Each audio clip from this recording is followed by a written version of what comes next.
Book 2. Here begins the second book, which discusses in general terms the figures of heaven and the motion of the eighth sphere, and their effects on this world. Here are the chapters of Book 2. Chapter 1.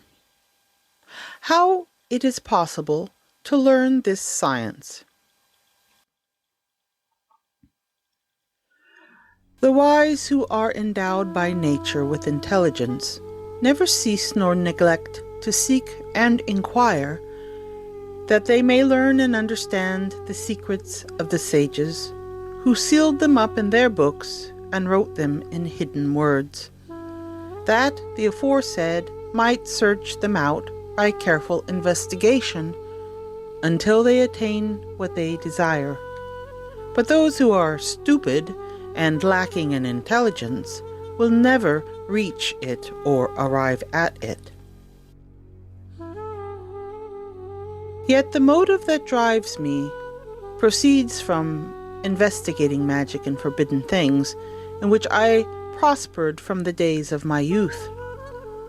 I studied Ptolemy's Syntiloquium, in which it is said that all things in this world obey the celestial forms.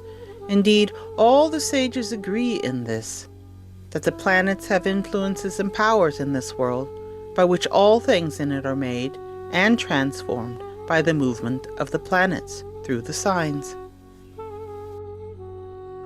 For this reason, sages understand that the foundation of magic is the movement of the planets. I wish to present the following example, which I learned from a certain sage who labored in this science, who stayed in Egypt in the royal palace. There also dwelt a certain youth who came from a region in India and who had progressed far by much study in the aforesaid science.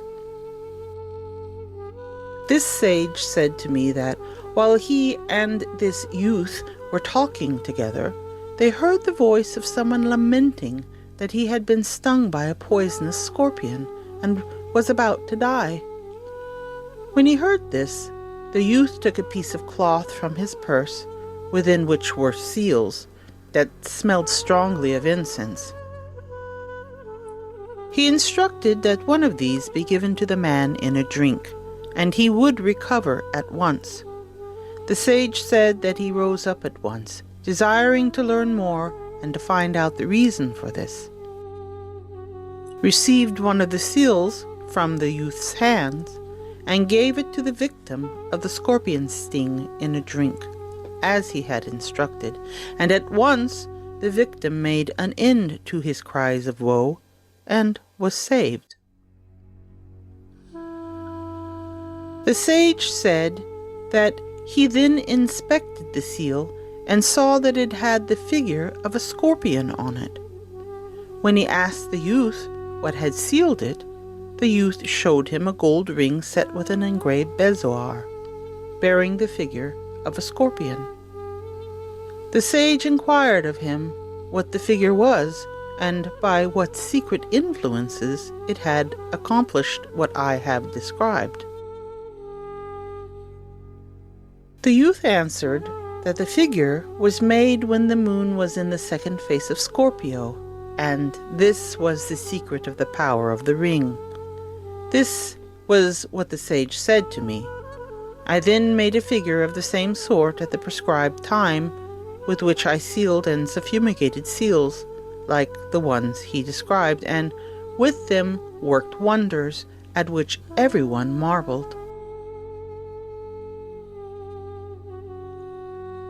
For this reason, you must realize and understand that no one can realize and understand the virtues and powers of the heavens in this little world unless they have studied the natural and mathematical quadrivium, and Whoever is ignorant of these sciences will be imperfect in his knowledge of the movements of heaven, nor will he be able to understand them, nor draw to himself what he wishes, because the compositions and foundations thereof are drawn from these subjects.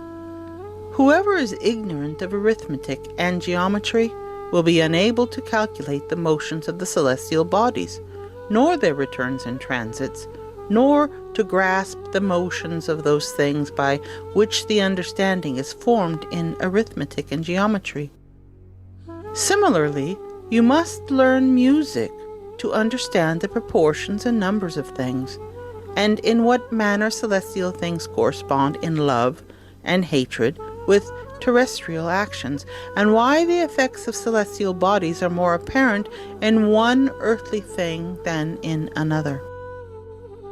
Indeed, anyone who does not grasp these proportions lacks any understanding of how these effects come to be, nor will such a person be able to work out the correspondences between causes and effects, or vice versa. Likewise, he who neglects the natural sciences will not be able to understand the processes of generation and corruption, and their causes, because if he does not know these things, he will not be able to understand or apply the effects that celestial bodies have, or the powers they exert over terrestrial bodies. Similarly, one who is ignorant of metaphysics will be unable to learn or understand how celestial virtues are infused in some terrestrial places and not in others. Therefore, it may be concluded that no one will be able to understand or apply this science perfectly except for one who learns its orders and foundations, and no one will be able to learn except a philosopher who has extracted everything from the parts of philosophy that we have already named.